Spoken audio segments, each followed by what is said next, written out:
Welcome back my dear students. ये जो video है इसमें numericals related to net force equal to mass into acceleration, normal reaction या जिसको नॉर्मल फोर्स भी कहा जाता है, and tension with concept of pulley से रिलेटेड ये वीडियो है। आइए पहला सवाल।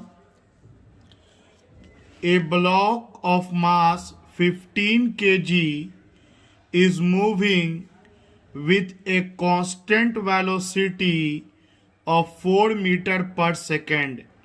Then calculate force on block. Means according to question, एक ब्लॉक है जिसका मास 15 kg है और इस पर नेट फोर्स पता करना है और गिवन क्वेश्चन में इसका वेलोसिटी कांस्टेंट है और ये वैल्यू है 4 metre per second. Velocity constant होने का मतलब ही हो गया कि acceleration of the block is 0। और जैसा कि हम लोग जानते हैं कि net force equal to mass into acceleration, तो क्योंकि एक्सेलरेशन 0 है इसका मतलब हो गया कि ब्लॉक पर नेट फोर्स 0 न्यूटन होगा। अगला सवाल इसी का second part. If the block gets an acceleration of 3 metre per second square, then calculate force on block. इस बार ये जो 15 kg का ब्लॉक है, अगर इसमें एक्सेलरेशन आ गया 3 मीटर पर सेकंड स्क्वायर का, और जैसा कि आपको पता है कि 3 मीटर पर सेकंड स्क्वायर का मतलब हुआ हर एक सेकंड में ब्लॉक का वेलोसिटी 3 मीटर पर सेकंड से बढ़ेगा। इस पर फोर्स पता करना है, तो क्योंकि net force equal to mass into acceleration, mass is 15 kg, acceleration given is 3, so net force acting on the block will be 45 Newton. अगला सवाल है, a body of mass 16 kg starts from rest. It acquires a velocity of 100 meter per second.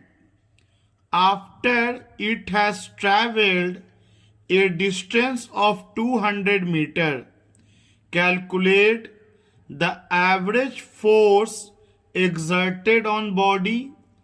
In what time it will acquire velocity of 100 meter per second. मतलब एक body है 16 kg का, rest से start हुआ, मतलब initial velocity 0। जब ये 200 metre का दूरी कवर किया तो इसके पास वेलोसिटी 100 मीटर पर सेकंड का आ जा रहा है। तो बताना है बॉडी पर कितना फोर्स लगाया गया होगा और कितना देर के बाद इसका वेलोसिटी 100 मीटर पर सेकंड हो जाएगा। So let us draw a rough diagram. A body is there of mass 16 kg. इसका इनिशियल वेलोसिटी 0 है और जब ये बॉडी 200 मीटर का दूरी कवर किया तो इसका वेलोसिटी 100 मीटर पर सेकेंड पाया गया। डेफिनेटली वेलोसिटी में चेंज आया है, मतलब एक्सलरेशन का कॉन्सेप्ट आया होगा, और मास इनटू एक्सलरेशन मीन्स इस पर फोर्स लगा होगा। सो एवरेज फोर्स हो जाएगा मास इनटू एक्सलरेशन। मास तो सीधा सीधा 16 kg दिया है, एक्सलरेशन के बारे में आपको सोचना है। तो ये तो मोशन इन वन डायमेंशन का क्वेश्चन है कि फाइनल वेलोसिटी पता, इनिशियल वेलोसिटी पता, दूरी पता, तो एक्सलरेशन कितना होगा। सो बोलेंगे using v square equal to u square plus 2as। तो फाइनल वेलोसिटी हो गया 100 का स्क्वायर, इनिशियल वेलोसिटी 0, एक्सलरेशन पता करना है और दूरी ट्रैवल कर रहा है 200 metre. So a equal to 100 into 100 by 2 into 200। तो ये 2 बार में कटा, ये 50 बार में कटा और ये 25 बार में कटा।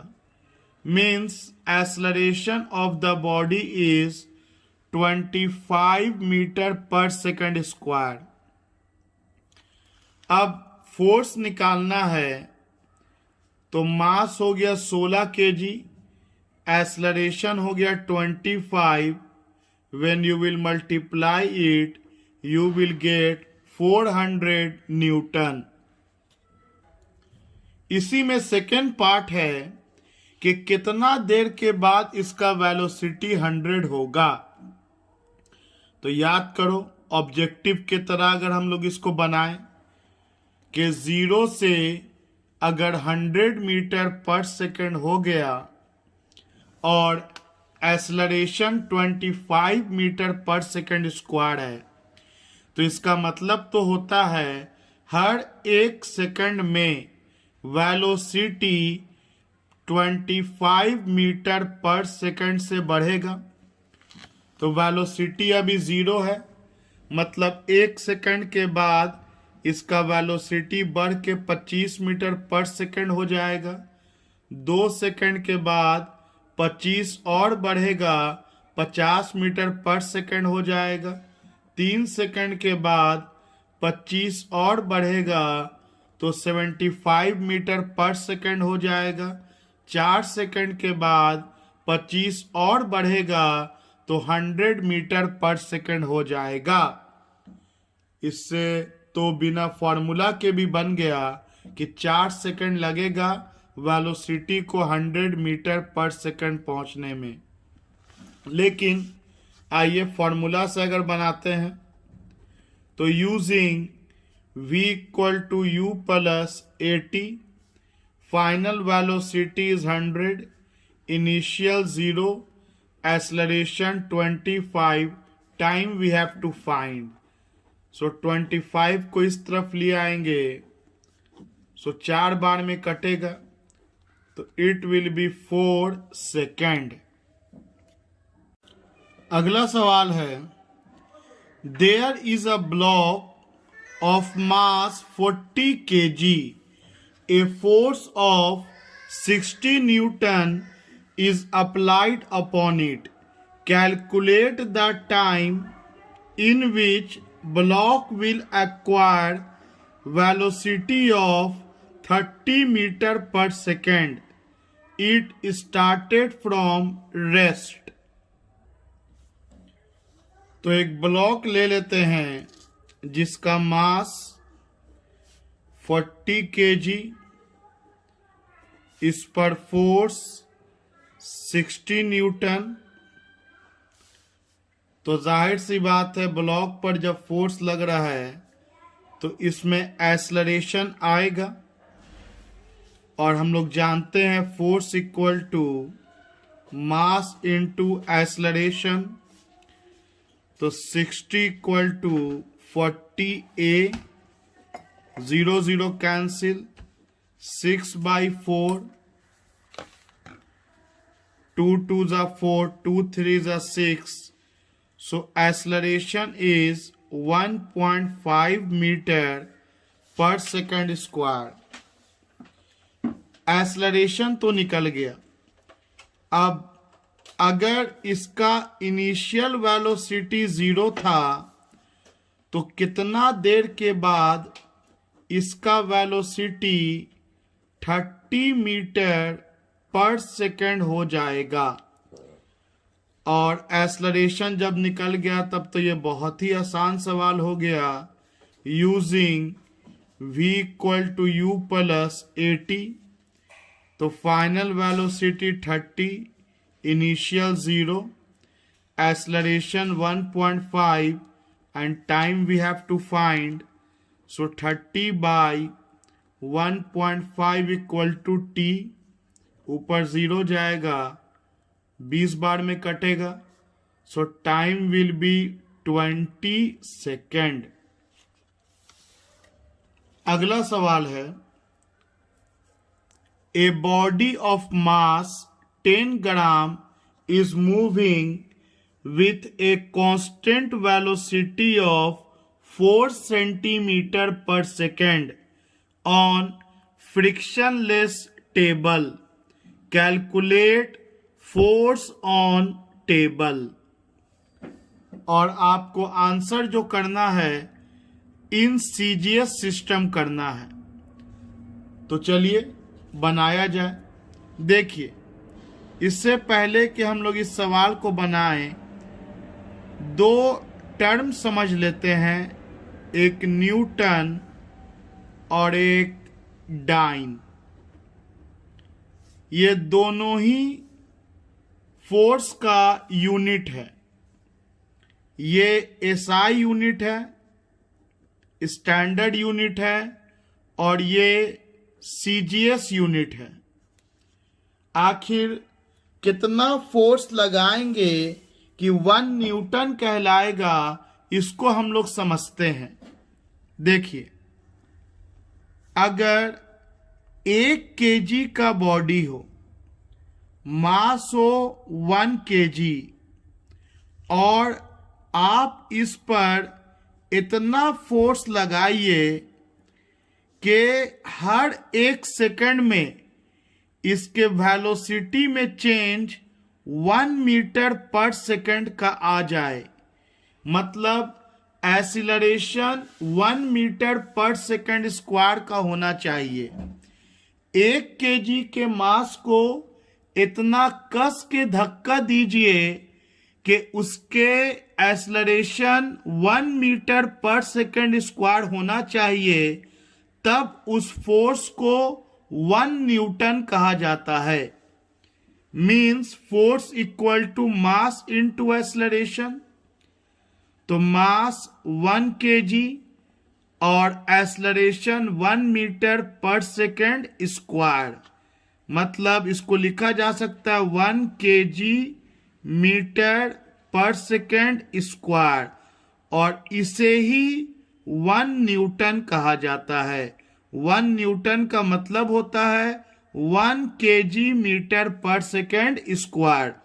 सिंपली कहें तो it is the amount of force which when applied on a body of mass 1 kg produces acceleration of 1 metre per second square. 1 dyne किसको कहेंगे? तो देखिए, अगर एक ऐसा बॉडी हो जिसका मास 1 ग्राम हो और इसको इतना कस के फोर्स लगाया जाए कि इसका acceleration 1 centimetre per second square का रहे, मतलब हर 1 सेकंड में बॉडी का वेलोसिटी 1 सेंटीमीटर पर सेकंड से बदले, तब इतना अमाउंट ऑफ फोर्स को 1 डाइन कहा जाता है। अगेन सिमिलर वे में हम लोग लिख सकते हैं force equal to mass into acceleration.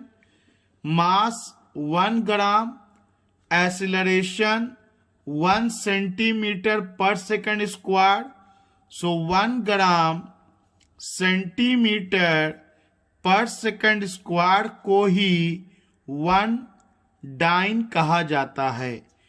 Means you can define one dyne as the amount of force which when applied on a body of mass 1 gram produces an acceleration of 1 centimeter per second square।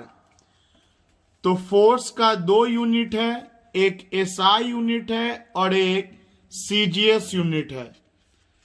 सो उम्मीद है जिस तरह से आप लोग ये feel करते हैं कि एक सेकंड किसको बोलते हैं, एक घंटा किसको बोलते हैं, एक साल किसको बोलते हैं, उसी तरह से आज से इसका भी फीलिंग आपको आनी चाहिए कि कितना ताकत लगा दिया जाए कि 1 न्यूटन कहलाता है।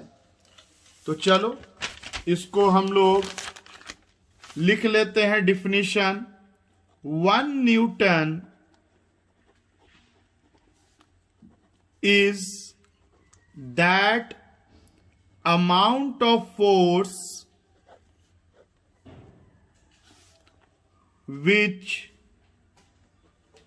when applied on a body of mass 1 kg produces an acceleration of 1 meter per second square। means 1 Newton equal to 1 kg meter per second square। Dyne क्या है? तो dyne is the CGS unit of force. और 1 dyne को define कैसे करेंगे? 1 dyne is that amount of force which when applied on a body of mass 1 gram produces an acceleration of 1 centimeter per second square। means 1 dyne equal to 1 gram centimeter per second square। अगर Newton और dine में हम लोग relation सोचें, 1 Newton में कितना dine हो सकता है, तो बोलेंगे 1 न्यूटन का मतलब होता है 1 kg 1 मीटर 1 सेकंड स्क्वायर। इसी को न्यूटन बोलते हैं 1 kg metre per second square. और डाइन का मतलब होता है 1 ग्राम 1 सेंटीमीटर पर सेकंड स्क्वायर। तो नीचे वाला तो इक्वल है, लेकिन क्या 1 kg इक्वल होता है 1 ग्राम के? बिल्कुल भी नहीं। तो अगर kg को इक्वल करना है ग्राम के, तो इसके लिए मुझे 3 जीरो चाहिए होगा। तो 1 kg इक्वल टू 1000 ग्राम हो गया। आगे बढ़ते हैं। 1 मीटर क्या इक्वल होता है 1 सेंटीमीटर के? अगेन 1 मीटर में थोड़ी 1 सेंटीमीटर होता है। अगर बराबर करना है तो 1 मीटर में 100 सेंटीमीटर होता है। अब अगर आप देखोगे तो ये इक्वल का निशान बिल्कुल सही लगा है। जो LHS में वैल्यू है वही RHS में वैल्यू है। इसका मतलब कि 3 और 2 5 जीरो, मतलब 1 न्यूटन में 1 लाख डाइन होता है, जिसको आप लोग लिख सकते हैं 10 का पावर 5 डाइन। आइए अब हम लोग अपने क्वेश्चन की तरफ बढ़ते हैं। जो अभी हम लोगों ने सवाल पढ़ा था, सवाल ये था कि एक फ्रिक्शनलेस टेबल है, इस पर एक ब्लॉक कांस्टेंट वेलोसिटी से चला जा रहा है 4 सेंटीमीटर पर सेकेंड से। तो जाहिर सी बात है, ब्लॉक का वेलोसिटी कांस्टेंट है तो एक्सेलरेशन 0 होगा, मतलब ब्लॉक पर नेट फोर्स तो 0 होगा। लेकिन न्यूटन्स का फर्स्ट लॉ कहता है कि अगर बॉडी पर फोर्स 0 हो, बाहरी फोर्स ना लगे, तो बॉडी अगर रेस्ट में है तो रेस्ट में रहेगा, और अगर यूनिफॉर्म मोशन में है तो उसी यूनिफॉर्म मोशन में रहेगा। जैसे आप कैरम बोर्ड में एक स्ट्राइकर को मार दीजिए गोटी को, अगर कैरम बोर्ड फ्रिक्शनलेस हो, एकदम चिकना हो, तो आपका स्ट्राइकर कभी जिंदगी में नहीं रुकेगा। उसको एक बार वेलोसिटी मिल गया तो वो उसी वेलोसिटी से हमेशा मूव करता रहेगा। तो ये याद रखिएगा कि नेट फोर्स 0 होने का मतलब ये नहीं होता है कि बॉडी मूव नहीं करेगा। हाँ, अगर मूव नहीं कर रहा है, रेस्ट में है, तो रेस्ट में रहेगा, और अगर बॉडी कुछ वेलोसिटी से मूव कर रहा है तो उसी यूनिफॉर्म वेलोसिटी से मूव करता रहेगा। आपसे पूछा है टेबल पर कितना फोर्स लग रहा है, आपसे ब्लॉक पर फोर्स नहीं पूछा है, आपसे पूछा गया है कि टेबल पर ब्लॉक के द्वारा कितना फोर्स लग रहा है। तो सोचिए नॉर्मल का कॉन्सेप्ट, एक तो mg नीचे लगेगा, मास आपका 10 ग्राम दिया है, तो एक तो mg नीचे लगेगा और दूसरा नॉर्मल आपका ऊपर लगेगा टेबल के द्वारा, क्योंकि ये टेबल में तो नहीं जा रहा अंदर, इसका मतलब टेबल इतना ही नॉर्मल ऊपर लगाएगा, मतलब नॉर्मल का मान तो mg के बराबर हो जाएगा। और नॉर्मल का कॉन्सेप्ट हम लोग अर्लियर वीडियो में देख चुके हैं बेहतर ढंग से। और जितना नॉर्मल ये टेबल इस ब्लॉक पर ऊपर लगाएगा, उतना ही नॉर्मल ये ब्लॉक इस टेबल पर नीचे लगाएगा, उतना ही नॉर्मल ये ब्लॉक इस टेबल पर नीचे लगाएगा। और यही पता करने के लिए बोला गया है। तो बोलेंगे हम लोग force on block bye table, जिसको नॉर्मल कहा जाता है, डेफिनेटली ये नॉर्मल mg के बराबर हो जा रहा है। तो मास तो आपका 10 ग्राम और एक्सेलरेशन का वैल्यू SI में तो 9.8 मीटर पर सेकंड स्क्वायर होता है, CGS में 980 सेंटीमीटर पर सेकेंड स्क्वायर होगा। तो CGS में 980 सेंटीमीटर पर सेकेंड स्क्वायर, तो ये हो जाएगा 9800 ग्राम सेंटीमीटर पर सेकेंड स्क्वायर। और जैसा कि हम लोग जानते हैं ग्राम सेंटीमीटर पर सेकेंड स्क्वायर को डाइन कहा जाता है, तो आपका नॉर्मल हो जाएगा 9800 डाइन, नॉर्मल फोर्स हो जाएगा 9800 डाइन। तो ये हुआ ब्लॉक पर फोर्स टेबल के द्वारा। तो टेबल पर फोर्स ब्लॉक के द्वारा, तो यही ना नॉर्मल के बराबर होगा। तो इसके बाद बोलेंगे therefore force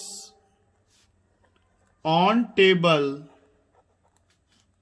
by block that will be 9800 dyne. अगला सवाल है A body of mass 45 kg is moving with a constant velocity of 10 meter per second. A constant force acts on body for 4 seconds and the speed of the body becomes 2 meter per second in opposite direction. Calculate the acceleration produced. तो देखिए, अक्सर हम लोग shortcut सोचते हैं, question को बेहतर ढंग से नहीं पढ़ते हैं और गलत जवाब देते हैं. एज फॉर एग्जाम्पल हम लोग देखते हैं, अच्छा पहले वेलोसिटी 10 मीटर पर सेकंड था, उसके बाद वेलोसिटी 2 मीटर पर सेकंड हो गया और ऐसा होने में लगा 4 सेकंड. हम लोग पूरा नहीं पढ़ा, बस देखा पहले वेलोसिटी इतना था, फिर बाद में वेलोसिटी बिकम्स इतना हो गया और 4 सेकंड लगा. और हम लोग सोचते हैं ये तो बहुत आसान सवाल है. एक्सेलरेशन होता है final velocity minus initial velocity by time. तो इनिशियल वेलोसिटी तो आपका 10 दिया, फाइनल वेलोसिटी आपका 2 दिया, टाइम लगा 4 सेकेंड, तब तो एक्सेलरेशन आपका -2 मीटर पर सेकेंड स्क्वायर आना चाहिए, जो कि गलत हो जाएगा एज पर गिवन क्वेश्चन. आइए क्वेश्चन को बेहतर ढंग से पढ़ते हैं. एक बॉडी है जिसका मास है 45 kg और वो मूव कर रहा है 10 मीटर पर सेकंड के कांस्टेंट वेलोसिटी से. तो एक सरफेस बना लिया, एक बॉडी है जिसका मास 45 kg है और इसका इनिशियल वेलोसिटी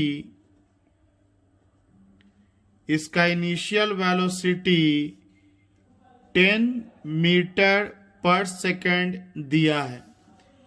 एक कांस्टेंट फोर्स, देखिए फोर्स एक वेक्टर क्वांटिटी है. अगर कांस्टेंट फोर्स लिख दिया इसका मतलब ना फोर्स का मैग्नीट्यूड चेंज होगा और ना फोर्स का डायरेक्शन चेंज होगा. तो एक कांस्टेंट फोर्स लग रहा है बॉडी पर 4 सेकंड के लिए, जिसने बॉडी के वेलोसिटी को 2 मीटर पर सेकंड बना दिया. तो आप सोचो पहले कि 4 सेकंड के बाद बॉडी का वेलोसिटी 2 मीटर पर सेकंड हो गया. और ये बहुत इंपॉर्टेंट लाइन है, इन अपोजिट डायरेक्शन. इसका मतलब कि जिधर बॉडी जा रहा था उसके अपोजिट डायरेक्शन में बॉडी का वेलोसिटी 2 मीटर पर सेकंड हो गया. पता है क्या हुआ होगा? देखो, जरूर एक फोर्स इस बॉडी पर पीछे की तरफ लग रहा होगा.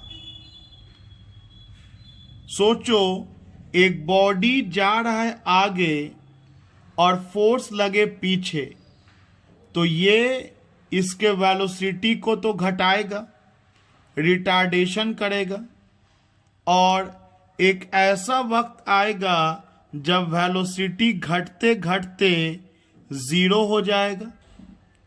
जब वेलोसिटी घटते घटते 0 हो जाएगा और क्योंकि फोर्स कांस्टेंट लग रहा है, लगातार लगता ही रह रहा है, तो 0 हो जाने के बाद फिर ये बॉडी अब पीछे जाना स्टार्ट होगा और अगेन अब इसका वेलोसिटी बढ़ेगा और फिर ये 0 मीटर पर सेकंड से बढ़कर 2 मीटर पर सेकंड हो गया. तो इस तरह का कहानी बना अकॉर्डिंग टू द क्वेश्चन. एक बार फिर समझो, it is a good question because it is just not a formula based question, it is a conceptual question.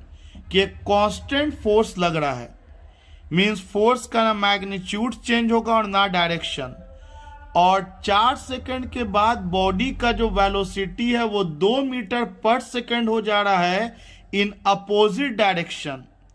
इसी से पता चल रहा है कि अगर बॉडी का वेलोसिटी इधर जाने में 10 था तो जरूर फोर्स पीछे लग रहा होगा जिसने वेलोसिटी को घटाया होगा, 10 से घटा के समथिंग लोअर वैल्यू किया होगा, फिर लोअर वैल्यू किया होगा, और एक वक्त ऐसा आया होगा जब वेलोसिटी 0 हो गया होगा और बॉडी रेस्ट में आ गया होगा, लेकिन फोर्स कंटिन्यू लग ही रहा है, तो अब वो बॉडी को फोर्स पीछे लेके आएगा अपोजिट डायरेक्शन में, और अब उसका वेलोसिटी बढ़ेगा। तो इसको हम लोग एक्सेलरेशन निकालना है, तो acceleration is a vector quantity. ये formula v minus u by t का इस्तेमाल हम लोग तब कर सकते हैं जब मोशन 1 डायमेंशन में हो, स्ट्रेट लाइन में सिर्फ जा रहा हो। अगर वेलोसिटी ने डायरेक्शन को चेंज कर लिया तो आपको एप्रोप्रिएट फॉर्मूला का यूज करना है। An acceleration is a vector quantity. तो बोलेंगे final velocity minus initial velocity by time taken. तो फाइनल वेलोसिटी कितना है आपका? तो फाइनल वेलोसिटी है 2, और इसका डायरेक्शन इस तरफ है। इस तरफ हम सब जानते हैं कि माइनस आई कैप होता है डायरेक्शन, क्योंकि along the x axis plus I cap होता है और निगेटिव एक्स एक्सिस में माइनस आई कैप होता है अकॉर्डिंग टू द वेक्टर। तो इसका वेलोसिटी हो गया माइनस आई कैप, उसके बाद माइनस का निशान, इनिशियल वेलोसिटी हो गया 10, मैग्नीट्यूड और डायरेक्शन हो गया I cap, and time taken is 4। So -2 and -10 -12 I cap divided by 4. Hence, acceleration will be -3 meter per second square I cap. This is the constant acceleration with which body is moving. अगला सवाल है, the air from a hole in a balloon escapes with uniform rate of 4 meter per second. If the balloon contains 10 gram of air and if it shrinks completely in 2.5 seconds, then mean force or average force acting on balloon. Then find mean force acting on balloon. देखिए, एक balloon है, इस balloon में 10 ग्राम हवा है, air है, 10 ग्राम इसमें air है बलून में, और आप इसको अभी ऐसे करके पकड़े हुए हैं, ऐसे करके पकड़े हुए हैं। जैसे ही हम इस बलून को ऐसे करके छोड़ेंगे तो आप सोच सकते हैं कि क्या होगा। जैसे ही आप इसको छोड़िएगा तो एयर एस्केप करेगा, हवा बाहर आएगा बलून से, और बलून जो है वो आगे की ओर भागेगा।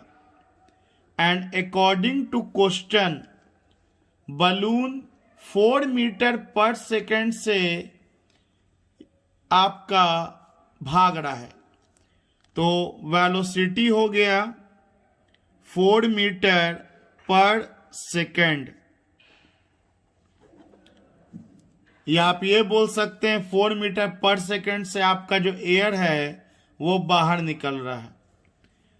तो देखिए, पूरा का पूरा एयर 2.5 सेकेंड में बाहर निकल गया।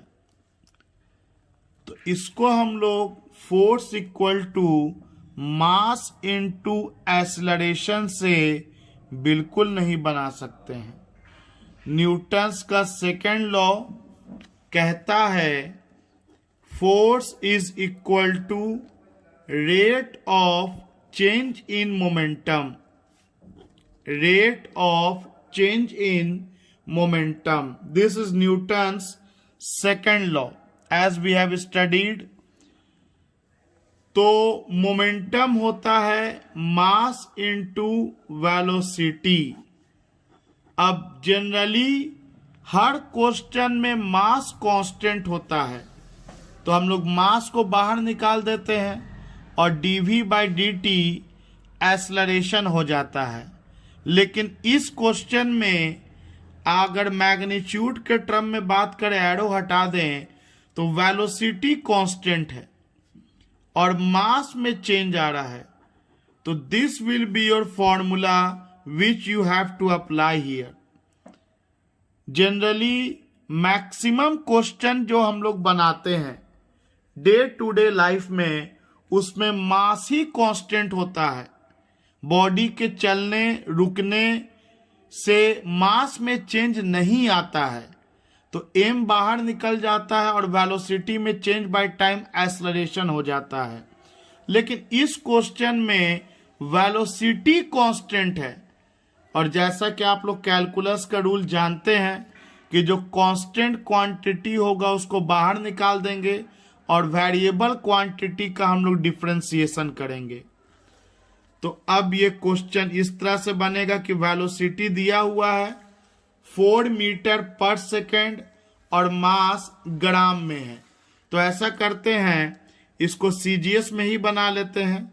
4 मीटर मतलब 400 सेंटीमीटर पर सेकेंड इसका वेलोसिटी हो गया। और इसके मास में चेंज कितने का आएगा, तो 10 ग्राम हवा निकल जा रहा है, मतलब मास में चेंज 10 ग्राम का आएगा। और कितना सेकंड में, तो 2.5 सेकंड में। सो डेसिमल हटेगा, ऊपर में एक 10 जाएगा, ये 25 चौके 100, 4 बार में कट गया आपका। नीचे 25 है, ऊपर 10 इंटू 10 100, तो मैंने डायरेक्ट काट दिया 25 चौके 100। तो आपको अल्टीमेटली मिला 400 इंटू 4 1600 सेंटीमीटर ग्राम पर सेकेंड स्क्वायर। या थोड़ा अच्छे से अरेंज कर ले तो 1600 ग्राम सेंटीमीटर पर सेकेंड स्क्वायर, जिसे हम लोग डाइन के नाम से जानते हैं, सीजीएस यूनिट ऑफ फोर्स। तो 1600 डाइन का एवरेज फोर्स इस क्वेश्चन में लगेगा। तो इस क्वेश्चन में नोटिस करने वाली बात यही थी कि जो बलून से हवा निकल रहा था वो यूनिफॉर्म रेट से निकल रहा था, मतलब वेलोसिटी कांस्टेंट था और मास में चेंज आ रहा था। तब तो बलून श्रिंक करके, मतलब थोड़ा देर के बाद 10 ग्राम जब हवा जो भरा गया था वो निकल जाएगा, तो बलून इस तरह से हो जाएगा, श्रिंक कर जाएगा। तो मास में चेंज 10 ग्राम का 2.5 सेकंड में। So using Newton's second law of motion as you have studied in the theoretical part, के force is directly proportional to the rate of change in momentum, and change in momentum always takes place in the direction of applied force. अगला सवाल है, 2 blocks M and N of mass 8 kg and 4 kg are arranged as shown in figure, and they are kept on a smooth horizontal surface. A horizontal force of 6 Newton is applied on first block, due to which they move with constant acceleration. Calculate the force between the blocks. तो आइए given question का एक figure दे रखा है कि एक block M है और एक ब्लॉक N है, और एक का मास 8 kg है और एक का मास 4 kg है, और पहले वाले ब्लॉक को 6 न्यूटन के फोर्स लगा के पुश किया जा रहा है और ये एक फ्रिक्शनलेस सरफेस है। तो सबसे पहले हम लोग फ्री बॉडी डायग्राम तैयार करेंगे। एम पे लगने वाले सारे फोर्स को दिखाएंगे, फिर एन पर लगने वाले सारे फोर्स को दिखाएंगे, जिसे हम लोग FBD कहते हैं। तो एक तो एम पर mg लगेगा, m1g, और इस सरफेस के कांटेक्ट में होने के कारण ऊपर की तरफ एक नॉर्मल लगेगा, जिसको हम n और पाँव पर m लिख दिया कि m का नॉर्मल। इसके अलावा इस पर एक F फोर्स लग रहा है एक्सटर्नल 6 न्यूटन का, और m और n के कांटेक्ट में होने के कारण m और n के बीच नॉर्मल फोर्स लग रहा होगा, क्योंकि सोचो कि अगर n को हटा दें तो m को धक्का देना आसान हो जाएगा।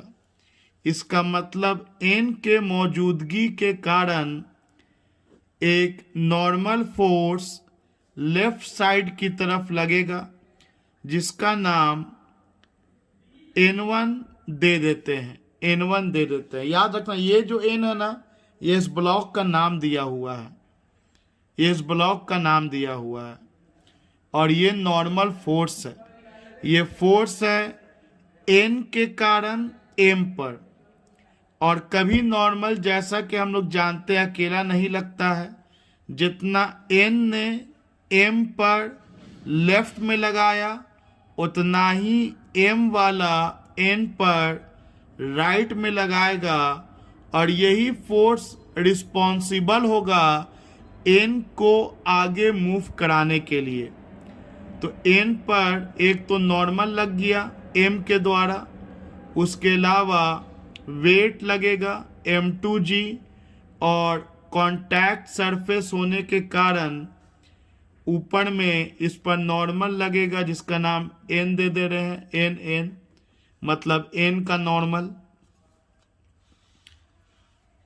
तो क्योंकि n पर आगे की तरफ एक नॉर्मल फोर्स लग रहा है और इसको अपोज करने वाला कोई है ही नहीं, तो ये तो कंफर्म है कि n वाला a एक्सेलरेशन से आगे बढ़ेगा, और जब n आगे बढ़ेगा तो ये भी कंफर्म है कि m वाला भी आगे बढ़ेगा।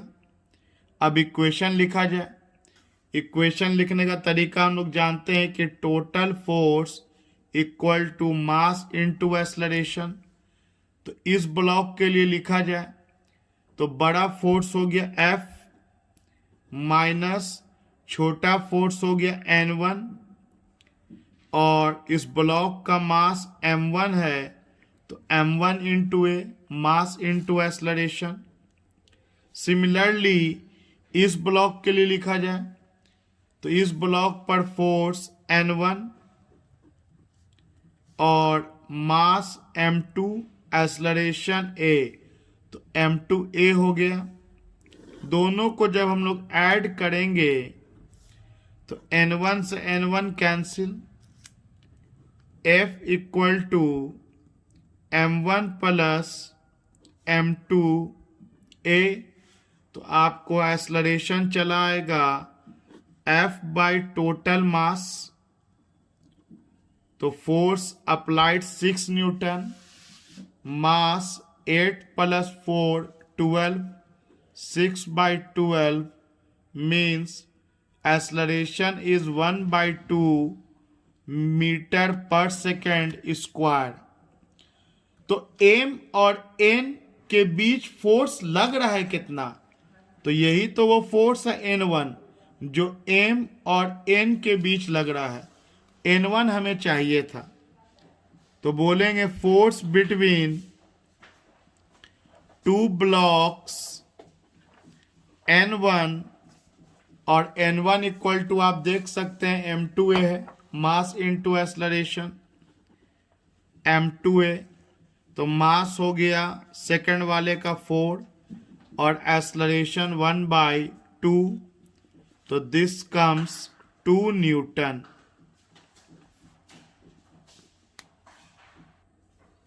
अगला सवाल है 3 blocks A, B and C of mass 10 kg are kept on a smooth horizontal surface as shown in figure. The block A is pushed by a force of 5 Newton as shown. Then calculate acceleration of each block, net force acting on block A, net force acting on block A, the force of reaction between A and B. उसके बाद the force of reaction between B and C. तो पूछे कुछ भी, सबसे पहले free body diagram बनाएंगे, acceleration निकालेंगे, सारे ब्लॉक के बीच का नॉर्मल निकालेंगे और फिर जो पूछेगा उसका जवाब देते चले जाएंगे। तो चलिए पहले ब्लॉक ए पर फ्री बॉडी डायग्राम बनाया जाए और तीनों का मास सेम दिया है। तो चलिए ए के लिए लिखेंगे mass of A into G, surface के द्वारा ए पर ऊपर की तरफ नॉर्मल एन मान लिया। इसके अलावा अकॉर्डिंग टू क्वेश्चन ए को पुश किया जा रहा है 5 न्यूटन के फोर्स से, तो ए पर हॉरिजॉन्टल डायरेक्शन में एक 5 न्यूटन का फोर्स लगेगा और ए और बी यहाँ कांटेक्ट में है, तो बी के मौजूदगी के कारण इस तरफ ए पर एक पुशिंग फोर्स नॉर्मल लगेगा जिसको N1 नाम दे दिया गया। तो ये तो फ्री बॉडी डायग्राम ए का तैयार हो गया। इसी तरह से बी के बारे में हम लोग सोचेंगे कि जो नॉर्मल बी ने ए पर लेफ्ट में लगाया वही नॉर्मल ए वाला बी पर राइट में लगाएगा।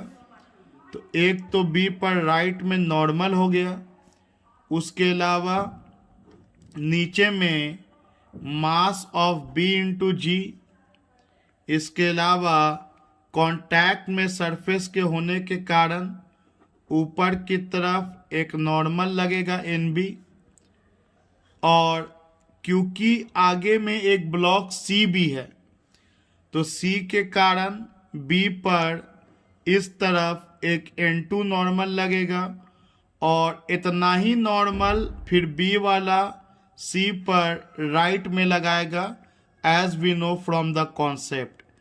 तो सी के मौजूदगी के कारण बी पर इस तरफ नॉर्मल N2 हो गया। ये बी का फ्री बॉडी डायग्राम हो गया। एंड फाइनली सी के लिए सोचेंगे तो एक तो नीचे में mg लगेगा सी पर, कांटेक्ट सरफेस होने के कारण ऊपर की तरफ नॉर्मल लगेगा। जितना सी ने बी पर लेफ्ट में लगाया उतना ही बी वाला सी पर राइट में नॉर्मल N2 लगाएगा। अब क्योंकि सी पर नॉर्मल लग रहा है राइट में और कोई रोकने वाला है नहीं लेफ्ट में, क्योंकि ये लोग फोर्स तो वर्टिकल में काम कर रहा है और सरफेस स्मूथ है, तो ये तो कंफर्म है कि सी को तो आगे जाना है ए एक्सेलरेशन से। और जब सी आगे जाएगा तो ये भी कंफर्म हो गया कि बी भी आगे जाएगा और ये भी कंफर्म हो गया कि ए भी आगे जाएगा। मतलब होल सिस्टम ए एक्सेलरेशन से राइट साइड में जाएगा।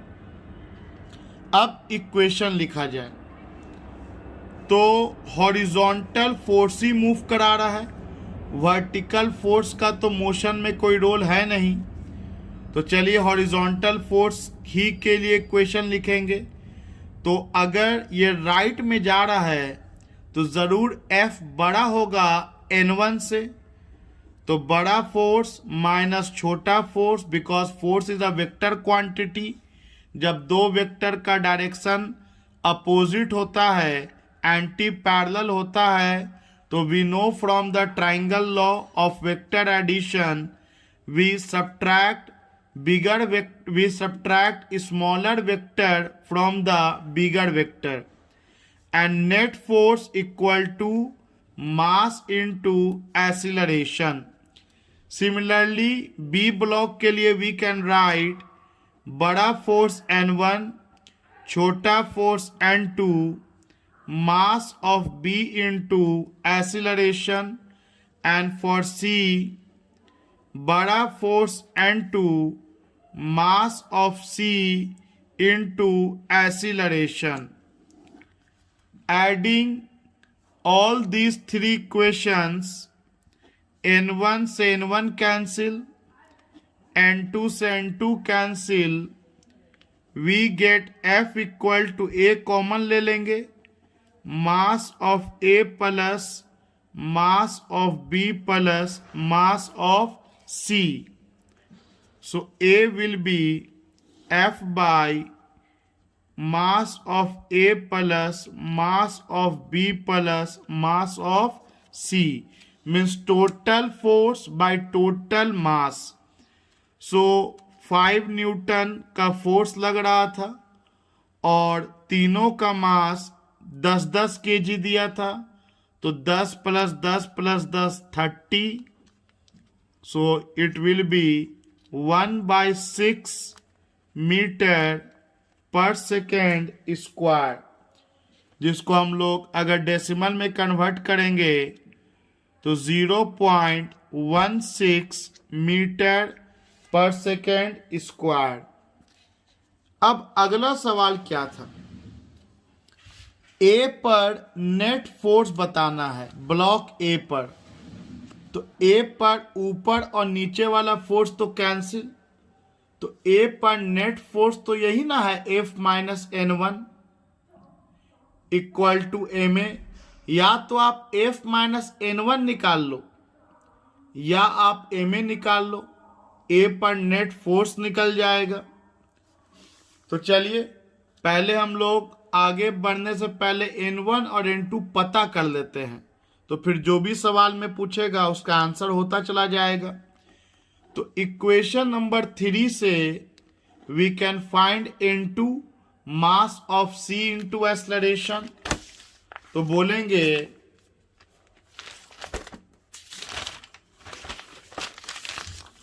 From 3 N2 mass of C into acceleration, तो 10 into 1/6, 2 3s are 6, 2 5s are 10, 5/3 Newton. N2 निकल गया। अब N1 निकालेंगे, तो फ्रॉम इक्वेशन 2 से हम लोगों के पास N1 minus N2 equal to mass of B into acceleration मौजूद था, जैसा कि आप देख सकते हैं। तो N1 निकालना है, N2 5/3 निकाल चुके हैं, B का मास 10 and acceleration is 1/6। So 2 3s are 6, 2 5s are 10. So N1 equal to 5/3, ये माइनस वाला इधर आगे प्लस हो जाएगा, 5/3 इट विल बी 10/3 न्यूटन। तो आपको N1 10/3 न्यूटन आ गया। अब आपसे सवाल पूछा था कि A पर नेट फोर्स क्या होगा, तो बोलेंगे नेट फोर्स ऑन ए, तो एक बड़ा फोर्स F माइनस N1, यही तो नेट फोर्स ए पे हो जाएगा। तो F आपको 5 था और N1 हम लोगों को 10/3 निकला है। So solving it we get 5/3 Newton. इसको अगर डेसिमल में कन्वर्ट करें तो 1.66 न्यूटन, ये नेट फोर्स ऑन ए निकल गया। तीसरा पूछा था force of reaction between A and B.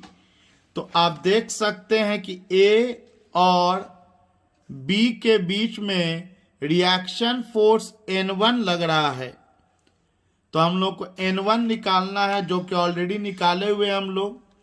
So again N1 is equal to 10/3 Newton, और इसको हम लोग डेसिमल में कन्वर्ट करेंगे तो हमें आएगा 1.33 हमें आएगा 3.3 न्यूटन,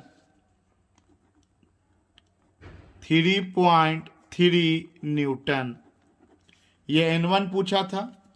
इसके बाद अगला सवाल है कि रिएक्शन फोर्स बताना है बी और सी के बीच में। तो आप देख सकते हैं कि बी और सी के बीच में N2 लग रहा है, और ये N2 5/3 न्यूटन है। तो इसका चौथा पार्ट में आपसे N2 पूछा गया है, विच इज 5/3 न्यूटन, और इसको डेसिमल में लाएंगे तो वी गेट 1.66 न्यूटन। आइए अगला सवाल है, 3 identical blocks each of mass 0.6 kg are connected by light strings as shown in figure. They move on a smooth horizontal surface with acceleration of 4 meters per second squared under the action of force F. Find force F and tension in 2 strings. Figure कुछ इस तरह से given है कि 3 block है identical, और तीनों का मास सेम हो गया। आइडेंटिकल का मतलब ही होता है एकदम एक जैसा, और इस पर F फोर्स लगाया जा रहा है जिसका वैल्यू नहीं पता है, लेकिन इतना पता है कि इस ब्लॉक का acceleration 4 metre per second square है।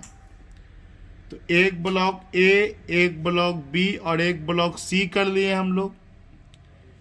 चलिए, सबका मास भी पता है कि 0.6 kg है। सबसे पहले हम लोग फ्री बॉडी डायग्राम बनाएंगे, और उसके बाद हमको F पता करना है, और इस A और B के बीच का टेंशन T1 पता करना है, और B और C के बीच का टेंशन T2 पता करना है। तो फ्री बॉडी डायग्राम बनाया जिसमें A पर एक फोर्स नीचे की ओर लगेगा mg, सरफेस के कांटेक्ट में होने के कारण ऊपर की तरफ एक नॉर्मल लगेगा, और F फोर्स से इसको खींचा जा रहा है, और A एक्सेलरेशन से ये आगे की ओर बढ़ेगा। तो सोचो कि ये धागा ना होता तो आपको खींचना आसान होता। जस्ट इमेजिन कि ब्लेड से ये काट दें तो you can easily pull the block A. इसका मतलब जरूर ये धागा इस ब्लॉक ए पर पीछे की तरफ फोर्स लगा रहा है, जिसके कारण आपको आगे खींचने में दिक्कत हो रहा होगा, और धागा में जो फोर्स लगता है उसे टेंशन कहा जाता है। सो T1। सिमिलरली ब्लॉक बी के लिए अगर हम लोग फ्री बॉडी डायग्राम बनाएं तो एक पर ब्लॉक बी पर mg नीचे लगेगा, सरफेस के कांटेक्ट में है जिसके कारण नॉर्मल ऊपर लगेगा। अगेन अगर ए के लिए टेंशन अवे फ्रॉम बॉडी इधर हुआ तो बी के लिए टेंशन अवे फ्रॉम बॉडी इधर हो जाएगा, as we know from the earlier concept. वैसे भी सोचो, अगर ये धागा काट दें तो क्या ये बी लेफ्ट की तरफ चलेगा? बिल्कुल नहीं। ये धागा ही तो है जो बी को आगे की ओर खींच रहा है। इसका मतलब बी पर टेंशन इस तरफ लगेगा, pulling in nature. Similarly B और सी के बीच में जो धागा है ये बी को पीछे की ओर खींच रहा होगा और यही धागा सी को आगे की ओर ले जाना चाहेगा। तो बी पर टेंशन पीछे की ओर T2 लगेगा और सी पर टेंशन इस लेफ्ट साइड में T2 लगेगा।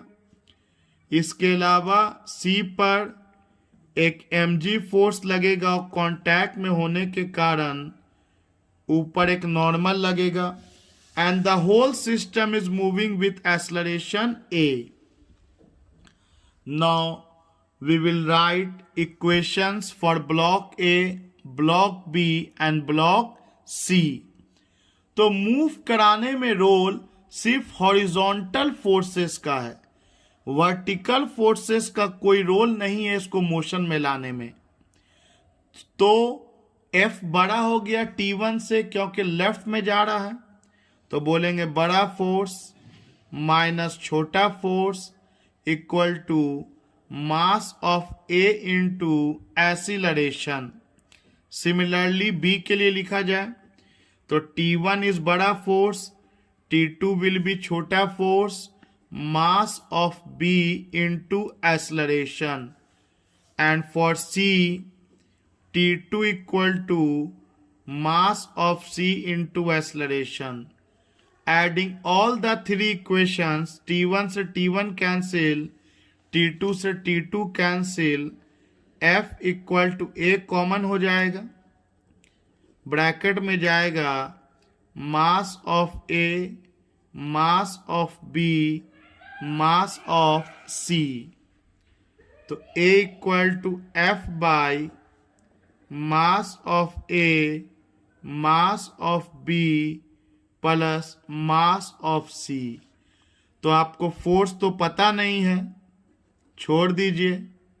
आपको सारे का मास पता है 0.6 kg, तो 0.6 प्लस 0.6 प्लस 0.6 और आपको एक्सेलरेशन भी पता है, क्वेश्चन में 4 दिया है। तो 4 equal to F by 1.8 means आप फोर्स लगा रहे होंगे 1.8 into 4, so it will be 7.2 Newton. तो ये तो निकल गया F का वैल्यू। अब टेंशन भी निकालना बहुत आसान है धागा में। एक इक्वेशन 1 है, एक इक्वेशन 2 और एक इक्वेशन 3। तो इक्वेशन 3 का यूज करेंगे तो हम लोगों को T2 मिल जाएगा और फिर T2 का वैल्यू इक्वेशन नंबर 2 में डाल देंगे तो वी विल गेट T1। तो from 3 T2 equal to mass of C into A, तो 0.6 kg into acceleration 4, it will be 2.4 Newton. T2 में टेंशन मतलब B और C वाले के बीच में, and T1 minus T2 equal to mass of B into A, तो T1 minus 2.4 0.6 into 4. So T1 comes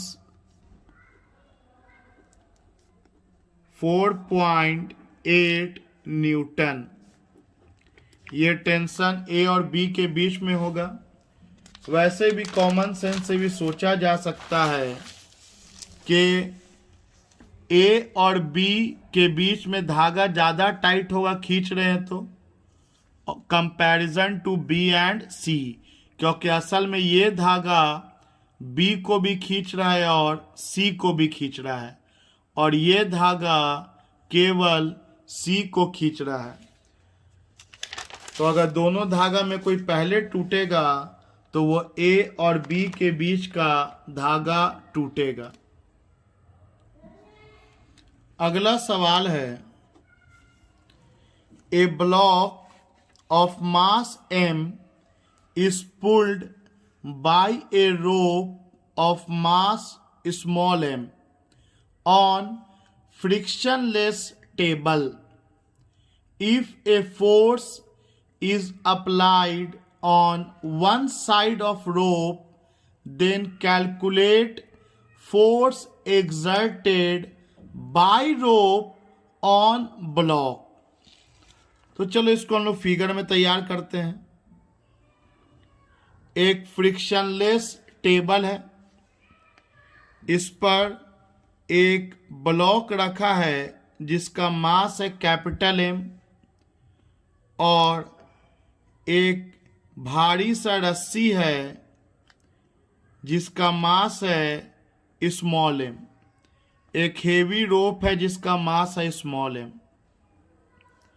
और इस हेवी रोप के एक तरफ एफ फोर्स अप्लाई किया जा रहा है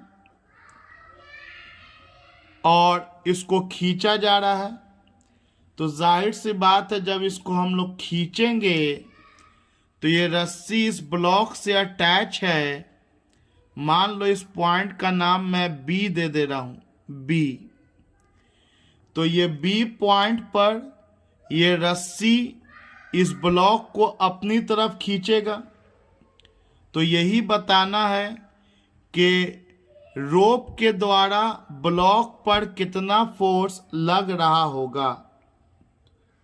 तो देखिए, अगर ये धागा, ये रस्सी मासलेस होता तब तो यहाँ अगर एफ फोर्स लग रहा है तो पूरे रस्सी में एफ फोर्स लगता, अगर ये मासलेस होता।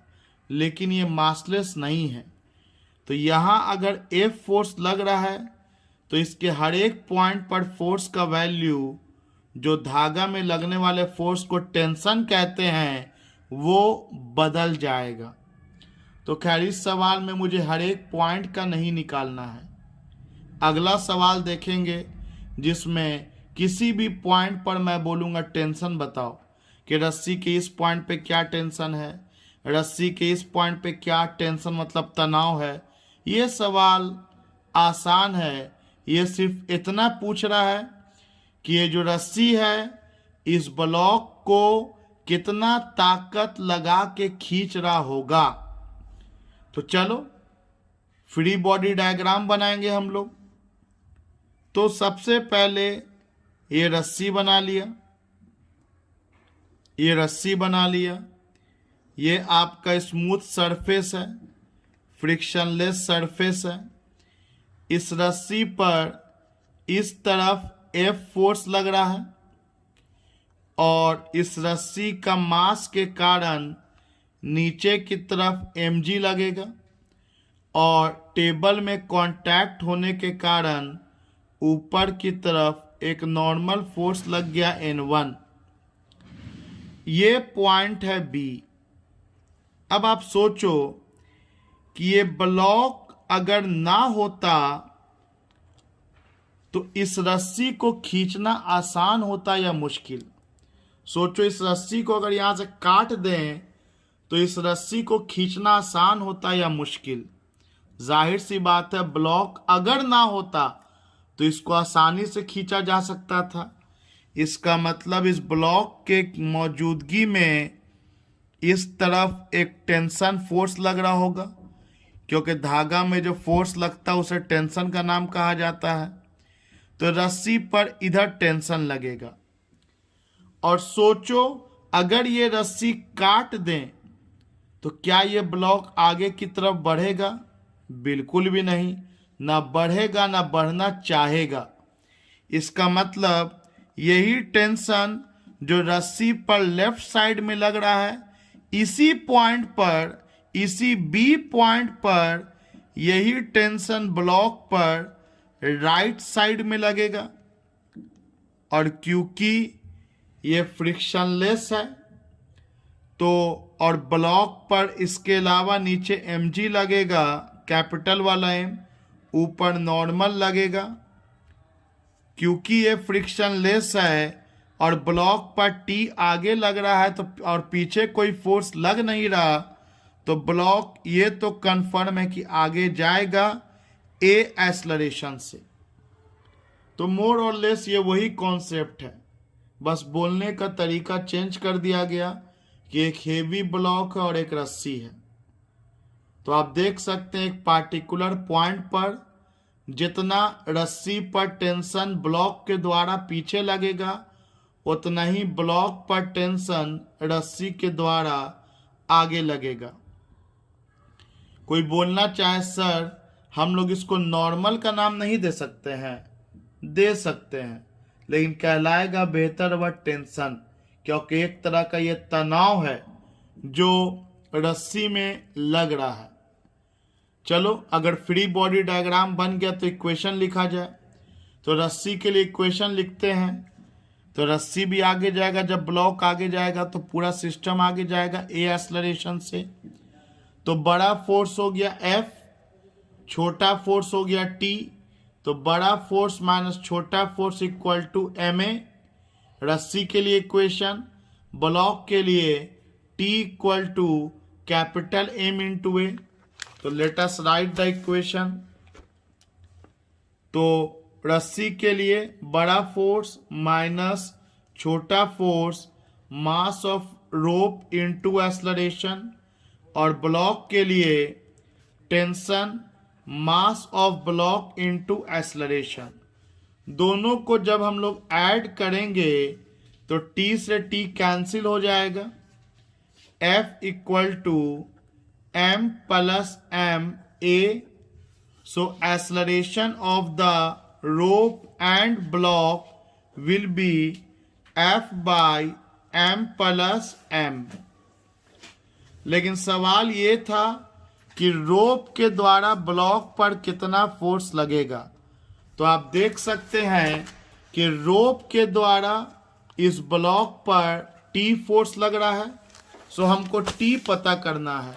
तो इक्वेशन नंबर 2 देखिए, तो बोलेंगे फ्रॉम 2 T हो जाएगा m, और एक्सेलरेशन हम लोग निकाल चुके हैं, तो F by m plus m। So this is the force exerted on block by the rope। क्या किए हैं? ये इक्वेशन जो सेकंड है, m को छोड़ दिया और एक्सेलरेशन जो निकाला इसको यहां पुट कर दिया। So we get this final result. अगला सवाल है, a uniform rope of length L and mass M is pulled by a constant force F. Find the tension in the rope at distance x from the end where it is applied. आइए सवाल समझते हैं क्या कह रहा है। एक रस्सी है, एक हेवी रोप है, एक रस्सी है, फ्रिक्शनलेस सरफेस पर है, और इसके एक एंड पर F फोर्स लगा के इसको खींचा जा रहा है। तो इस एंड से x दूरी पर मुझे टेंशन पता करना है, और इस पूरे रस्सी का मास m गिवन है। अगेन रिपीट द क्वेश्चन कि एक हेवी रोप है, एक रस्सी है जिस पर एफ फोर्स लगाया जा रहा है, कांस्टेंट एफ फोर्स। इस रस्सी का लंबाई भी दे रखा है, टोटल लेंथ एल दे रखा है। तो जिस इंड पर फोर्स लगाया जा रहा है उस इंड से एक्स दूरी पर यह टेंशन पता करना है। आखिर ये कंसेप्ट आया कैसे? देखिए, इस रस्सी पर एफ फोर्स तो इस कोना में लग रहा है और इसके जस्ट पीछे का एक पॉइंट मान लेते हैं ए, उसके जस्ट एक पीछे का पॉइंट मान लेते हैं बी, उसके जस्ट एक पीछे का पॉइंट मान लेते हैं सी, फिर डी। इस तरह से बहुत सारा पॉइंट मिल करके हम एक कोना से दूसरे कोना तक रस्सी के जा पाएंगे। हम तो सिर्फ इस पॉइंट को खींच रहे हैं, लेकिन फिर भी ए आगे जा रहा है, बी भी आगे जा रहा है, सी भी आगे जा रहा है, डी भी आगे जा रहा है। इसका मतलब इस बी को इसके जस्ट आगे वाला पॉइंट खींच रहा होगा और इस सी को इसके जस्ट आगे वाला पॉइंट आगे की ओर खींच रहा होगा, इस डी को इसके जस्ट आगे वाला पॉइंट खींच रहा होगा। मतलब हर एक पॉइंट को उसके आगे वाला पॉइंट खींच रहा होगा, तब तो होल सिस्टम ए एक्सेलरेशन के साथ आगे बढ़ेगा। और हम लोग जानते हैं कि जब किसी पॉइंट को उसके आगे वाला पॉइंट जब पुल करता है तो उसे हम लोग टेंशन का नाम देते हैं। तो जो आंसर निकल के आएगा सो आएगा। आप सोच के देखो कि टेंशन ए का ज्यादा होगा या टेंशन जेड पॉइंट का ज्यादा होगा, तो पता चलेगा सब ए और जेड के कंपैरिजन में ए का टेंशन ज्यादा होगा, क्योंकि ए जो है वो अपने पीछे के सारे पॉइंट को आगे की ओर खींच रहा है और इसके पीछे मान लो यहां पर बी है, तो बी वाला अपने पीछे के पॉइंट को आगे की ओर खींच रहा है। तो बी वाले के लिए पीछे का पॉइंट कम हो गया, तो बी वाले का टेंशन कम होगा, ए वाले का टेंशन ज्यादा होगा और जेड वाले का टेंशन तो होगा ही नहीं, क्योंकि देखा जाए तो जेड वाला किसी भी पॉइंट को अपने पीछे से आगे की ओर नहीं खींच रहा है। तो ये मैंने समझाने की कोशिश की, क्योंकि हर न्यूमेरिकल को सिर्फ लिख के बना नहीं देना है कि आंसर आ जाए, सोचना भी है कि हो क्या रहा है। तो हो ये रहा है कि जब आप इस रस्सी को इस तरह से खींचेगा तो हर एक पॉइंट अपने पीछे वाले पॉइंट को आगे की ओर खींचेगा, जिससे टेंशन डेवलप होगा। तो अकॉर्डिंग टू क्वेश्चन मुझे टेंशन इस पॉइंट से x दूरी पर निकालना है। मान लेते हैं इस पॉइंट का नाम लिख दिया मैंने P। इस P पॉइंट पर कितना टेंशन डेवलप हो रहा होगा उसका वैल्यू पता करना है। तो देखिए इसका तरीका ये है, आप सोचो कि यहां से रस्सी को दो आधा कर दिया गया, दो हिस्सा में रस्सी को कर दो। तो चलो हमने ये कहा कि जिस पॉइंट पर टेंशन निकालना है वहां से इस रस्सी को दो आधा कर दो। तो एक आधा ये हो गया जिसका लेंथ हो गया x, और दूसरा आधा रस्सी का ये हो गया जिसका लेंथ हो जाएगा, पूरा लेंथ अगर l था तो बचा हुआ लेंथ हो जाएगा L-x, और यही वो पॉइंट P है। तो यही पॉइंट P यहाँ भी और यही पॉइंट P यहाँ भी। एक्चुअली में हम लोग रस्सी को थोड़ी काट के अलग कर देंगे, फ्री बॉडी डायग्राम बना रहे हैं। जिस पॉइंट पर हमें टेंशन निकालना है वहां से हमने सोचा कि रस्सी दो आधा में है, एक हिस्सा इधर ले लिया, दूसरा हिस्सा इधर ले लिया। पूरा लेंथ L था, पूरा मास M था, तो जाहिर सी बात है इसका मास कुछ कम हो गया, तो M1 लिख दिया, और इस हिस्सा का मास M2 लिख दिया। उसके अलावा ये सरफेस पर है तो नीचे की ओर M1G लग रहा होगा, ऊपर की ओर नॉर्मल लगेगा। सिमिलरली ये वाला भी रस्सी का जो हिस्सा है वो सरफेस पर है, तो एक तो वर्टिकली डाउनवर्ड M2G लगेगा, और टेबल के कारण एक नॉर्मल फोर्स ऊपर की ओर N2 लगेगा। इसके अलावा इस रस्सी पर आगे की ओर F फोर्स लगेगा। अब सोचो कि अगर मैं इस रस्सी को सच में यहां से काट देता, जस्ट इमेजिन कि यहां से मैंने काट दिया, तब बाकी के हिस्सा को खींचना आसान हो जाएगा या मुश्किल? तो जाहिर सी बात है जब आप यहां से काट दीजिएगा तो आपको बाकी का लंबाई खींचना आसान हो जाएगा। इसका मतलब जरूर इस P पॉइंट पर पीछे की ओर कोई फोर्स लग रहा होगा, विच वी कॉल टेंशन। और अगर इस हिस्सा का बात किया जाए तो अगर हम इसको काट देंगे तो ये हिस्सा तो आगे बढ़ेगा नहीं, लेकिन अकॉर्डिंग टू क्वेश्चन पूरा रस्सी अगर आगे जाएगा, इसका मतलब इसी P पॉइंट पर टेंशन आगे की ओर लगेगा। तो अब हम लोग वही सेम इक्वेशन तैयार करेंगे कि बड़ा फोर्स माइनस छोटा फोर्स, मास इनटू एक्सीलरेशन। तो चलो इस हिस्सा के लिए लिखा जाए तो बड़ा फोर्स कितना हो गया, F, माइनस छोटा फोर्स क्या हो गया, T, mass M1, acceleration A।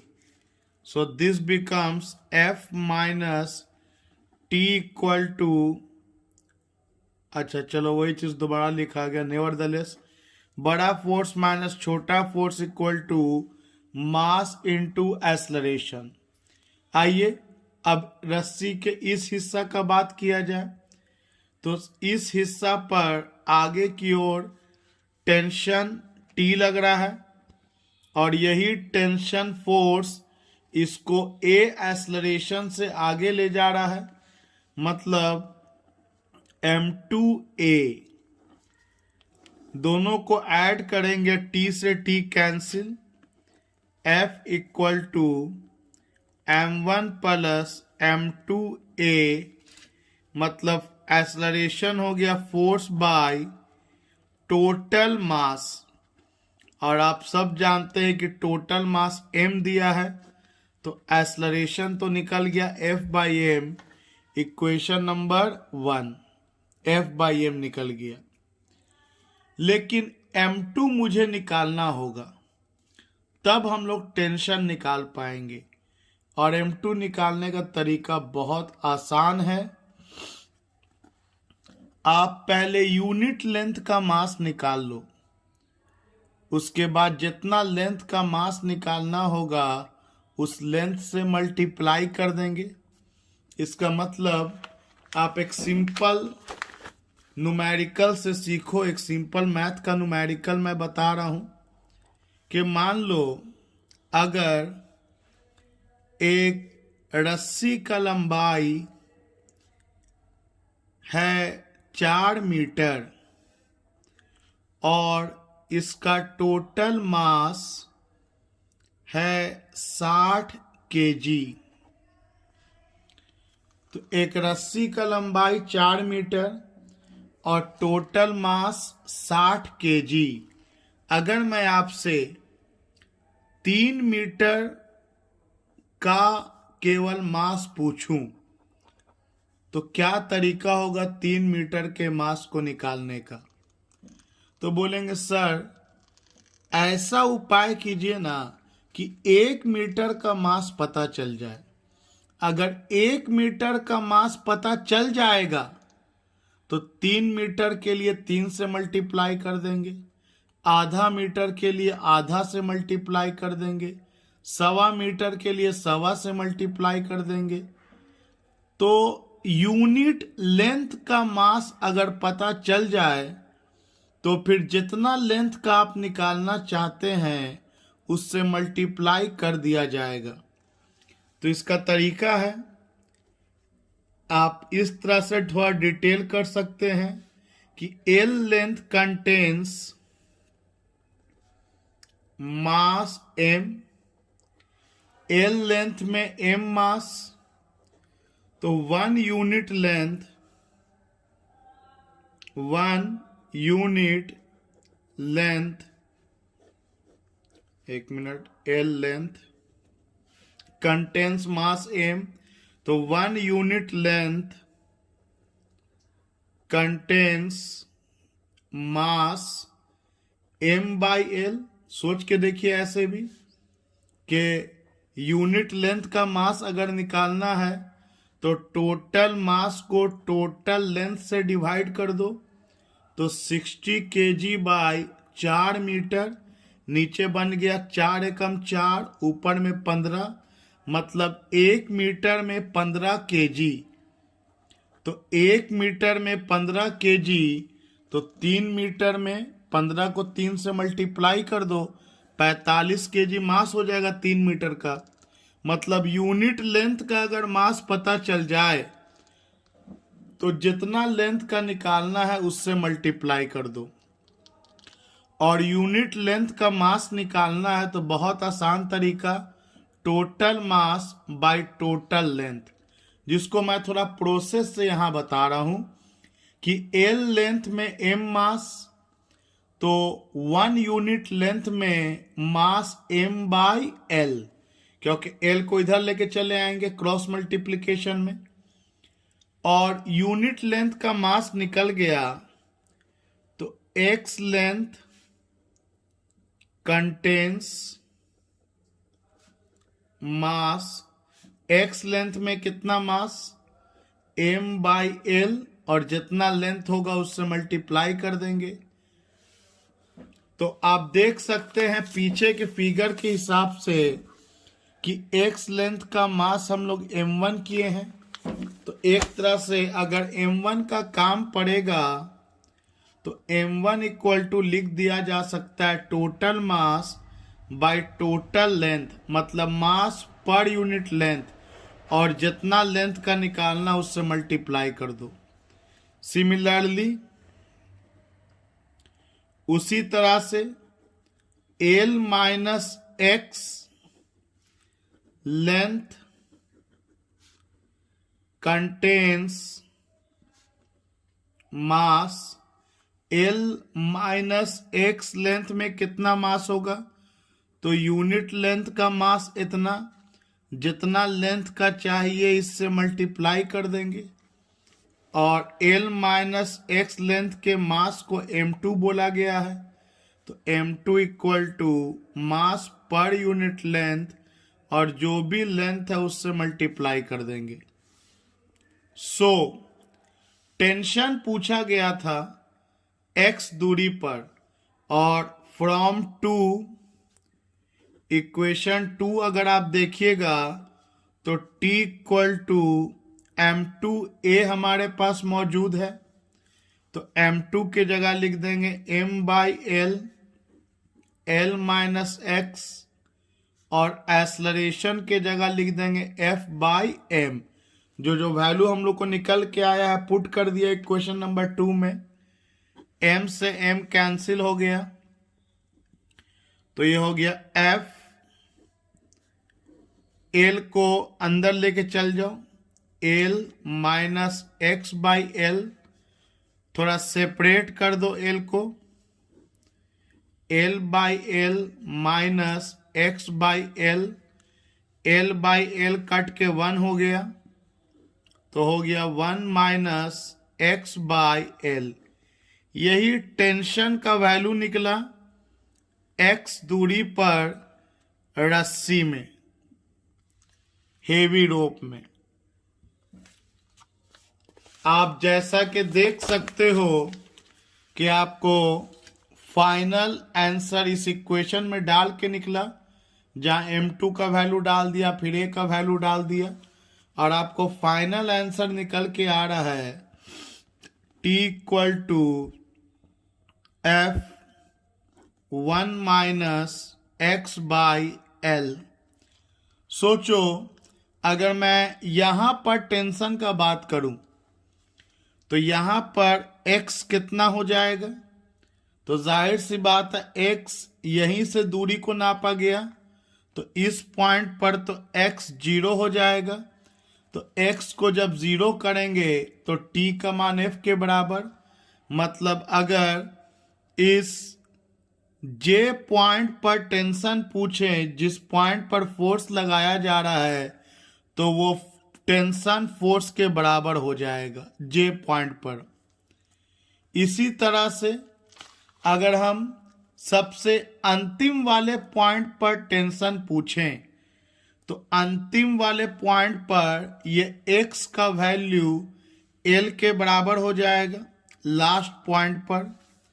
तो जब आप x के जगह पे l लिखिएगा तो l by L 1 and 1 minus 1 0, तो जाहिर सी बात है जो लास्ट पॉइंट होगा इस पर कोई तनाव नहीं रहेगा, क्योंकि इस पॉइंट पर टेंशन 0 आ जा रहा है।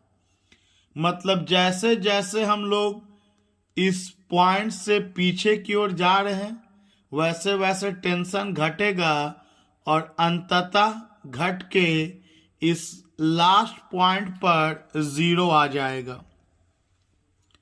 सो this is the way to think and to solve the numerical, कि रस्सी के हर एक पॉइंट पर तनाव होगा और किसी पॉइंट पर अगर टेंशन आपको निकालना है तो जिस पॉइंट पर निकालना है वहां से रस्सी को 2 भाग कर दीजिए, और जिस तरह से फ्री बॉडी डायग्राम बनाते हैं, इक्वेशन लिखते हैं, वो कर देना है और एक्सेलरेशन निकाल देना है, और फिर एक सिंपल सा मैथमेटिक्स लगाना है कि यूनिट लेंथ का मास पता कर लो और जितना लेंथ का मास निकालना है उससे मल्टीप्लाई कर दो। तो इस तरह से हमें m1 और m2 मिल जाएगा और फिर वैल्यू पुट कर देंगे, तो finally we will get x दूरी पर टेंशन का वैल्यू इतना होएगा। अगला सवाल है, a uniform rod of length L is acted upon by two forces F1 and F2 applied at its two ends and directed oppositely. With what force F will the rod be stretched in the cross section at a distance x from the end where F1 is applied? देखिए पिछला ही question की तरह है, बस force जो लगेगा वो एक एंड पे ना लग के दोनों एंड पर लगेगा। तो एक रॉड है जिसमें एक तरफ F1 फोर्स लग रहा है, एक तरफ F2 फोर्स लग रहा है, और F1 से x दूरी पर कितना फोर्स लग रहा होगा स्ट्रेचिंग वाला, सोच सकते हैं कि स्ट्रेच होना चाह रहा होगा, खिंचाव हो रहा होगा, क्योंकि इधर F1 लग रहा है और इधर F2 लग रहा है, तो हर पॉइंट पर ही खिंचाव होगा। अगर मैं इस पेन ही को खींचूं, इधर फोर्स लगा के और इधर फोर्स लगा के, और बहुत ज़्यादा लगा दूंगा, तो हो सकता है पेन बीच से ब्रेक भी कर जाए, क्योंकि बीच में खिंचाव आ रहा है। तो चलिए मान लेते हैं F1 से x दूरी पर एक पॉइंट P ले लिया, और इस P पर फोर्स F लग रहा है। मतलब इस बार इसका टेंशन नाम ना दे करके, है टेंशन ही, बस नाम लिख दिया है। F फोर्स लग रहा है। यहाँ पे एक स्ट्रेचिंग वाला फोर्स लग रहा है, खिंचाव वाला फोर्स लग रहा है। तो प्रोसेस इज सेम जो अभी हम लोगों ने किया था, कि पूरा लेंथ L दिया है, पूरा मास दिया नहीं है, मान लेते हैं पूरा मास M, टोटल मास M मान लिया, तो ये दूरी बच जाएगा L माइनस एक्स, और ये एक स्मूथ सरफेस पर है। तो सबसे पहले हम लोग फ्री बॉडी डायग्राम बनाएंगे कि जिस पॉइंट पर मुझे ये F फोर्स निकालना है, टेंशन निकालना है, वहाँ से हम लोग रस्सी को दो हिस्सा में इमेजिन कर लेंगे, जिसमें एक तरफ का मास M1 सोच लो और एक तरफ का मास M2 सोच लो। तो चलिए फ्री बॉडी डायग्राम बनाया जाए। पिछला क्वेश्चन ही रिपीटेड है एक तरह से। तो इस तरफ फोर्स F1 लग रहा है, और इस P पॉइंट पर ये F फोर्स कहाँ लग रहा होगा? तो ऑफ कोर्स है कि स्ट्रेच कर रहा है, मतलब पीछे की ओर लग रहा होगा F फोर्स। और ये लेंथ x, इसका मास M1, तो M1 हो कितना जाएगा? तो अब तो आपको डायरेक्ट लिखना सिखा चुके हैं कि total mass by total length, unit length का मास दे देगा, और जितना लेंथ का आपको मास चाहिए उससे मल्टीप्लाई कर देंगे। तो यूनिट लेंथ का मास m बाई एल, तो x लेंथ का मास m by L into x. इसके अलावा नीचे लग रहा होगा M1G, और टेबल में कांटेक्ट होने के कारण ऊपर की ओर लग रहा होगा नॉर्मल। अब इस रस्सी के सेकंड हिस्सा के बारे में अगर सोचा जाए, तो इस सेकंड हिस्सा पर इस P पॉइंट पर F फोर्स इस तरफ लग रहा होगा, क्योंकि यही तो वो फोर्स है जो बॉडी को आगे की ओर ले जाएगा। मान लेते हैं कि F1 ग्रेटर देन है F2 के।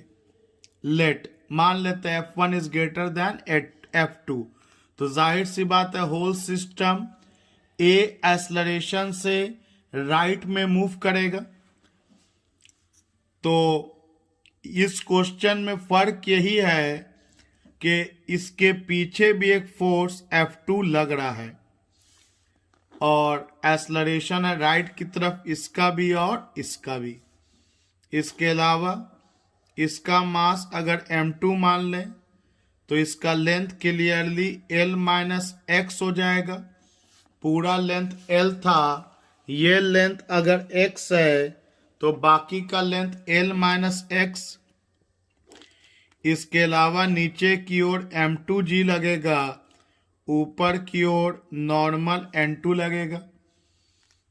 अब इक्वेशन फॉर्म करेंगे। पहले इस रस्सी के भाग के लिए अगर इंफॉर्मेशन लिखे, इक्वेशन लिखें, तो बड़ा फोर्स F1, छोटा फोर्स F, तो लिखेंगे बड़ा फोर्स माइनस छोटा फोर्स, स्ट्रेचिंग वाला फोर्स, टेंशन वाला फोर्स, मास into acceleration, equation number 1। Similarly यहाँ इस तरफ फोर्स F लग रहा है और इसके पीछे में फोर्स F2 लग रहा है, तो हो जाएगा बड़ा फोर्स माइनस छोटा फोर्स, मास इनटू एक्सीलरेशन। इन दोनों को ऐड करेंगे तो F से F कैंसिल हो जाएगा, तो F1 minus F2 M1 plus M2 और एक्सलरेशन कॉमन निकल गया, तो एक्सलरेशन हो जाएगा F1 माइनस F2 और M1 और M2 टोटल मास को जोड़ेंगे तो M हो गया। Equation number 3। अब हम लोग इक्वेशन नंबर 2 में इस एक्सलरेशन के वैल्यू को डाल देंगे और M2 के वैल्यू को डाल देंगे और देखते हैं कि F क्या आएगा। So let us put value of acceleration in equation 2।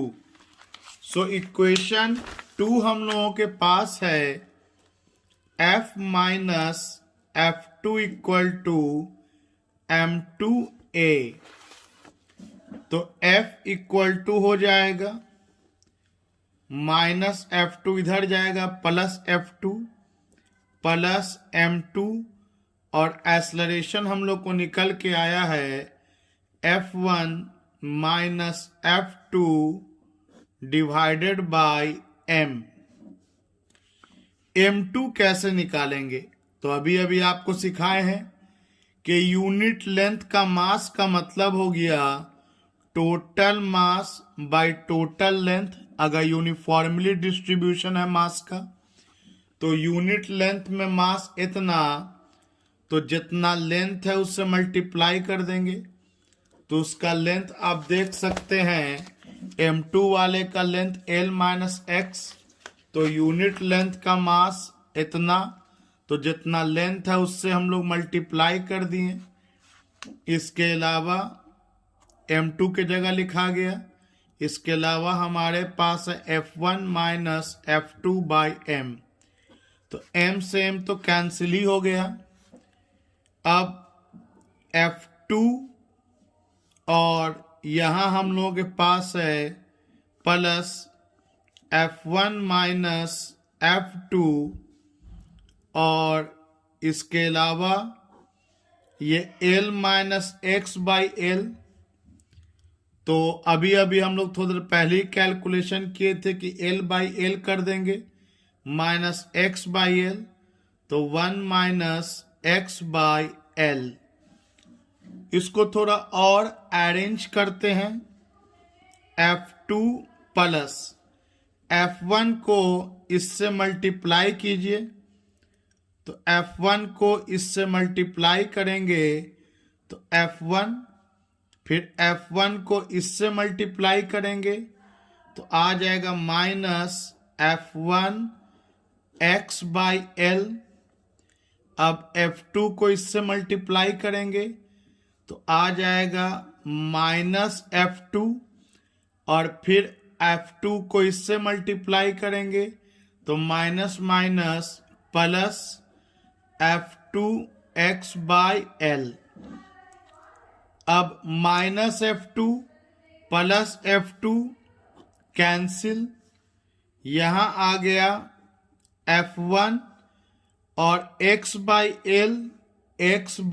L ये आपका कॉमन निकल गया x बाई L। F2 के साथ प्लस है और F1 के साथ माइनस है, तो F2 माइनस F1। तो finally we are having F equal to plus F2 minus F1 x by L. So this is the force acting at the point P at distance x from the point where F1 is acting. यही वो stretching force है जिसको T से ना indicate करके F से indicate किया गया। तो ये सिमिलर क्वेश्चन था पिछला के तरह। पिछला में बस एक तरफ फोर्स लगाया गया था, इस बार दोनों तरफ फोर्स लगा दिया गया।